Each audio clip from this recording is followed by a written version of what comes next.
Hi, my name is Ricky Bronson. I'm a conservative, 17 years old, black, and a Catholic. Not only that, but again, one more time, I'm a conservative.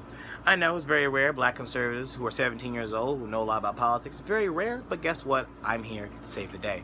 Today I'm going to talk to you guys about why Brett Kavanaugh won Supreme Court justice and why he was able to conquer over the Democrats' escapade of whole entire trying to ruin his reputation, trying to ruin his whole entire job interview, and not only that, but trying to ruin his position at the highest seat in the land, the Supreme Court. Anyway, let's begin. So, if you don't know, basically about 6 weeks into a hearing, a job interview as they call it, for being Supreme Court Justice, Brett Kavanaugh finally received a no after 6 weeks. All right, keep in mind, I'm going to tell you a synopsis about what happened during this. Fact check me if you may, but here's a continuous thing of what happened. So, and I have a friend right here named JP. Hi, JP. Say hello to the camera. Hello. Right here. Oh my God, no. Hi. Okay, here we go. So if you don't know, basically what happened is this. 6 weeks, this guy was being, in a whole entire conversation with the Supreme Court Justice for 6 entirely whole weeks. He was with the whole entire Democratic committee and trying to see if he was capable and should be fit to be at the highest job or Supreme Court in the land, which is the Supreme Court, the highest court in the land, the Supreme Court. And he went through 6 weeks of talking about why he should be in there and testimony, sending the most documents of any other Supreme Court Justice nominee ever in the history of Supreme Court Justice, of Supreme Court Justice nominations. He sent the most documented files of his credited sources of why he should be. He went through 6 background checks, now 7 background checks, and I'll tell you why later. But anyway, at the end of it, almost towards the end of it, where he's about to get his whole entire vote, if he should go into the final confirmation process, the man gets a letter. Us here on planet Earth here, who are away from the government, get a letter. The letter basically says that in the summer of 1982, at a house party of 5 people, with Brett Kavanaugh, Mark Judge, Christine Blasey Ford, and also her friend and another guy that she cannot remember, went to a party, and basically in the summer of 1982, Brett Kavanaugh sexually assaulted a woman named Christine Blasey Ford, a clinical psychologist. All right, keep in mind here, JP. All right. Make comments if you may, as you will, but we're going to keep going through it, okay? So, basically after this happens, we figure out some more stuff, okay? Well, what else do we figure out? Well, basically, we had to figure out, well, hold a second, we can't just, go on to the man and say he's guilty of doing this. No, we have to hold due process. And even though there's not any trial court system at all, we still need to be, he's innocent until proven guilty, obviously.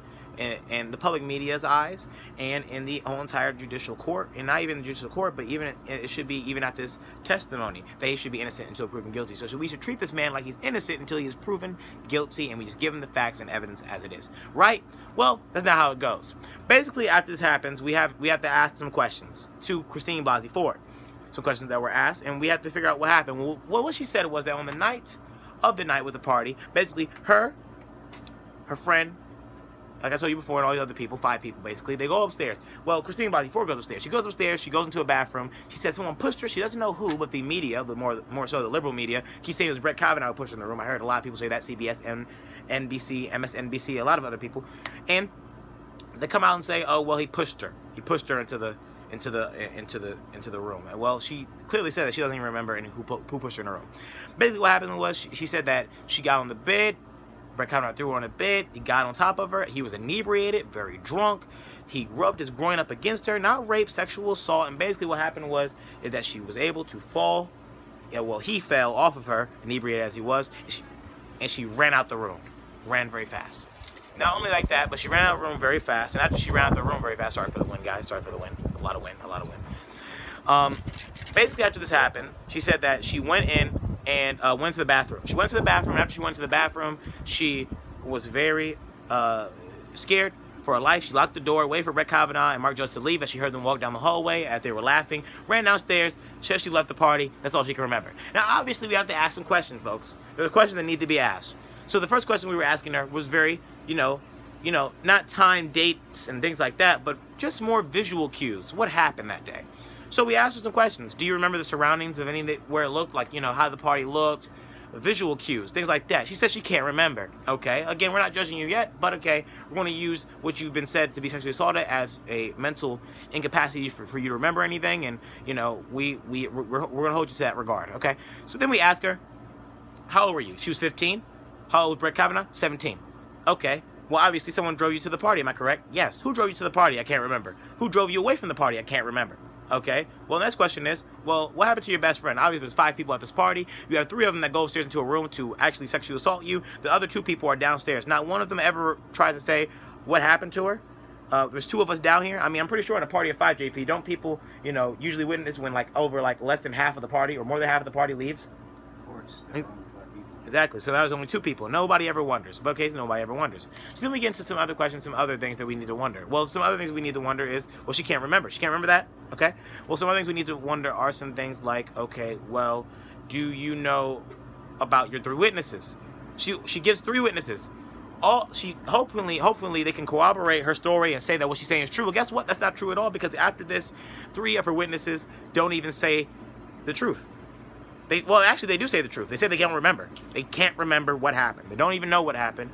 They've never even said. I think they said they don't even remember the party ever happening. They don't even remember Brett Kavanaugh even being at the party. Some even said they have never even met Brett Kavanaugh. But with that being said, okay, let's continue. Okay, so we get here. All right. The testimony finally begins. Day 1 after Brett Kavanaugh was accused, he said, I would like to testify in the committee right now. Well, they didn't give him the chance to. He had to wait about a week. And then finally, we got here as we are now. The testimony. Very strange, because immediately as soon as we get to the testimony, they get on Brett Kavanaugh. Brett Kavanaugh has been searched in his background by the FBI 6 times, okay? He has never been called to, he never had any of this stuff happen in the past. He was, certified by the ABA, which is the American Bar Association, for if anyone doesn't know about that, make sure that these lawyers are credible lawyers or judges. Not only that, but at the same token, at the same time, he was very, very respectful concerning the whole entire process. In the beginning, he was very respectful towards a lot of other people and, going through the process as it may be. Okay, here we go. It begins. Cory Booker. I forgot, Kamala Harris. They ask questions. Every Democrat asks questions, but they ask questions that, if you really look at it, were questions that were trying to attack the man he is when it comes to drinking. And everyone knows that if you get on a person who's an alcoholic about drinking a lot, what do they do? They don't admit that they're a drinker. They get mad at you criticizing them about how they drink, because they don't want to be criticized at all. So he gets mad, or he gets frustrated, he starts crying, he starts blowing with tears. He asked him questions like, what is Devil's Triangle? Devil's Triangle is supposed to mean a 3-way. Well, actually, if you look it up, it takes 3 minutes for you to look it up. The game is called the Bermuda Triangle, also known as referred to as the Devil's Triangle. If you don't know, the Bermuda Triangle is in the English Channel. They call it the Devil's Triangle because once you get there, historically, you never return back. And also, with that being said, it's a drinking game that's made in college, also known as referred to as quarters, like you said before. Now, with this being said, everyone thought the Bermuda Triangle or the Devil's Triangle was a 3-way. It's not. It's a drinking game. Or if it is referred to that, it's not referred to what Brett Kavanaugh said. Brett Kavanaugh didn't lie. Also, the word boofed. Boofed means to stick something anally up your butt. If you didn't know that, that's what it means. And actually, a lot of people in college boof beer. You know why they boof beer? Well, the reason why they boof beer is because it gets you the quicker whiz faster. Actually, you can ask anybody who's drunk in college, or maybe, I don't know if you know anyone who's boofed before. They will tell you that the reason I boofed was to get the whiz and get buzz faster, which is true. You get buzz faster when you choose to stick it up your rectum. Sorry about telling you that, guys. If you have kids around, don't let them hear it. Anyway, so let's continue. Let's begin, all right? Let's continue. So, they don't really have anything on Kavanaugh. There's no evidence to corroborate her story. And everybody's like, we believe her. We believe her. The liberal media is like, we believe her. We believe her. I'm over here like, where's the evidence? Where's the evidence? Because there's no evidence. But everybody wants to put him down and say that he did a lot of all this stuff and things like that. I don't understand. A lot more people were able to get on Bill Cosby and try to say that he never did or rape any of these women when there was evidence stacked up against them than Brett Kavanaugh, who didn't have any evidence stacked up against him whatsoever. He didn't do anything wrong. Just want to point that out there. Anyway, so that being said, we get to Christine Blasey Ford's testimony. She has a whole entire... Hey, you watched the testimony? You ever hear her talk before? Her testimony? Well, basically when she talks, she talks with this drowny, sorrowy voice. I when I did this and we tried to go in it. But, even though it sounds like she's about to cry, she doesn't shed one tear of this painful sorrow that she went through. Actually, guys, she lied under oath, and she's not been prosecuted about it yet. So let's continue about it. And everybody wants to prosecute Brett Kavanaugh for lying about the word boofed and about Devil's Triangle, which was not a lie at all. But anyway, let's get to the point more in the matter story. Basically, Christine Ford, that she said she brought up the man's name, Brett Kavanaugh, in 2012 at a psychologist intervention between her and her husband, a couples counseling, as they call it. So basically what happened next was that she said that the reason why they went to couples counseling, which is very weird, I never knew people who went to couples counseling go through this, that she wanted a front door. She wanted to add in a front door at her house because she felt claustrophobic because of what happened to her back in the day with Brett Kavanaugh. So then what happened next was that she said that she wanted this front door, and a lot of people disagreed with her, even her husband. So they went to couples counseling because, you know, when you agree on a renovation in your house, you go to couples counseling. You don't. I'm being sarcastic. Anyway, so at this time, the psychologist writes that she said there were 4 people in the room. Now there's 2. So this being said, you know, and no one even talks about that even that much anymore, even though, you know, he said, the psychologist said there was 4, she said there was 2. Okay, so let's continue. Well, Christine Blasey Ford goes in and she says, you know, the renovations were done in 2012 and things like that. That's her first lie. I'm about to show it to you later on. She also asked a lot of other questions. Some of the questions I asked when I first began this whole entire process of speaking to you about. Not only that, but at the same token, she was accused by her ex-husband for helping her friend who wanted to get into the FBI with a polygraph test. Again, that's a accusation. We don't know if that's true or not. It possibly could be. It possibly could not be true. How do you pause a YouTube video? How do you pause this? Not a YouTube video, but I think I'll just edit it out. Okay. Okay. Anyway, after this happens, we're asking a whole lot of other questions, okay? And, you know, she's not able to corroborate evidence. And the reason why we don't believe her that much is because her evidence doesn't stack up. A lot of people are mad because we're trying to act like we don't believe her. Oh, we want to believe you. It's just that your evidence doesn't stack up and you want to make this man's reputation go down. And we'll tell you why later on, why this seemed like a whole charade and the Democrats were just using her as a political football to play the whole entire game. Even the hardcore Democrats and the liberals and people on the left don't even want to admit it. So anyway, let's begin. Let's continue. So at the end of it all, JP, basically what happens here is the testimony is over. They call for an FBI investigation. We want an FBI investigation. Jeff Flake does the FBI investigation. Why? To shut them up about the FBI investigation. In my opinion, that's why I feel like he did. So anyway, with that being said, the FBI investigation goes on. They have a week. Even some people like Dianne Feinstein, who quoted, and I said, I don't know if her story is credible, but we don't know at all whatsoever. All right? So they get to her. And let me tell you what happens. What happens is this. And keep in mind, this is the process of what happens. The FBI conducts a 1-week investigation. Okay, JP? They conduct a 1-week investigation. And at the end, they don't find anything. There's no evidence. Actually, there's more evidence stacking up against Christine Ford than there is Brett Kavanaugh. The exact opposite of what the Democrats wanted. Okay? Well, guess what happened? There's no evidence. They can't do anything. Everybody's like, oh, the FBI, this should be, they weren't a thorough investigation. Well, here's what a lawyer will tell you if you're a smart man. Anyone can tell you, that even a lawyer can tell you, that if you want to investigate a sexual assault crime, you don't get the FBI, JP. Exactly. It's not a federal crime, it's a state crime. And she just told us where it was at. Baltimore, Maryland, my hometown actually. She said it was at Baltimore, Maryland. You get the state authorities to get onto that because they can actually hold a lot more authority, a lot more ground, and cover a lot more evidential evidence to stack up in your favor. But instead, they wanted the FBI to investigate and are mad when the FBI doesn't do a proper investigation. Did you expect them to do a proper investigation? You should have went to the state authorities about that. Anyway, it's stupid. It's stupid, guys.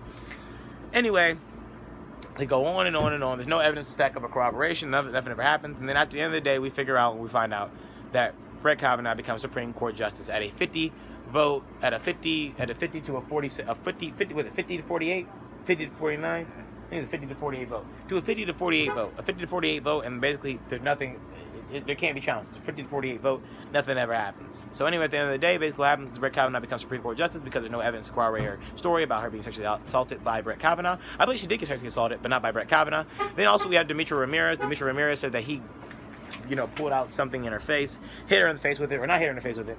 But he pulled out, his thing and showed it in her face, things like that, for Demetria Ramirez.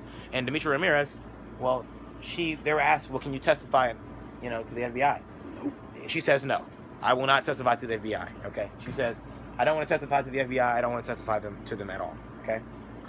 Then with the other woman, Collins. I think her name's Collins at the end of it. Susan Collins or something Collins. I'm gonna say Collins.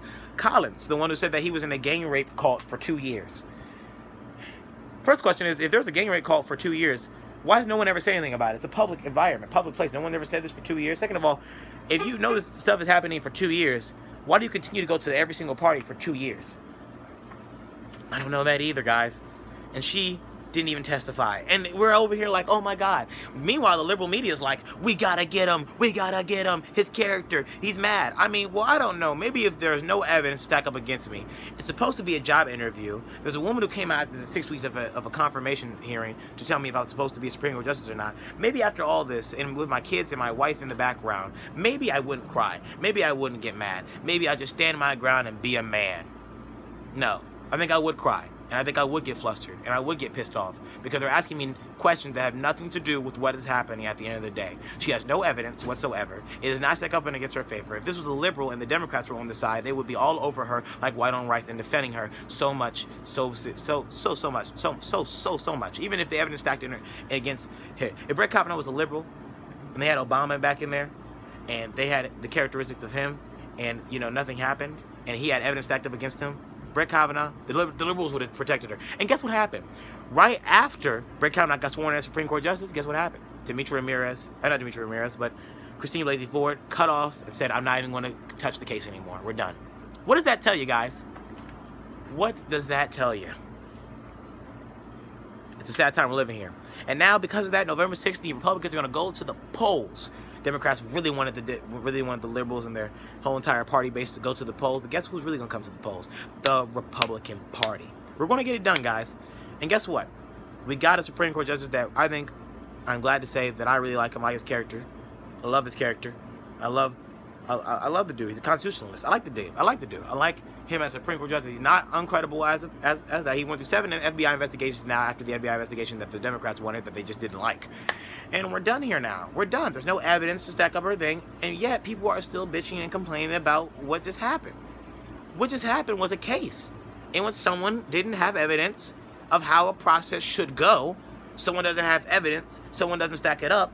Someone has a claim against someone else, but there's no evidence, and he gets let go. What? Really? That's how it goes, guys. I mean, what do you guys expect? We have liberals at the door like, oh my God, no, let Brett Kavanaugh go. Let him go. Oh, please, give me a break. Anyway, guys, that's how Brett Kavanaugh became Supreme Court Justice, and why the Democrats were wrong in this whole entire escapade of trying to ruin his career. Thank you for watching. This has been the Conservative Report with your boy, Richard Bronson, which is a pseudonym. Thank you for watching. Have a great day. Goodbye. Also, I'm sorry if this is like a little loud or something like that. I mean, sorry, my fault, my personal fault. I mean, just wind stuff. My fault. I'm sorry. It's outside recording. It's hot, man. It's hot inside my house. Anyway, see you guys later. And, bear those arms.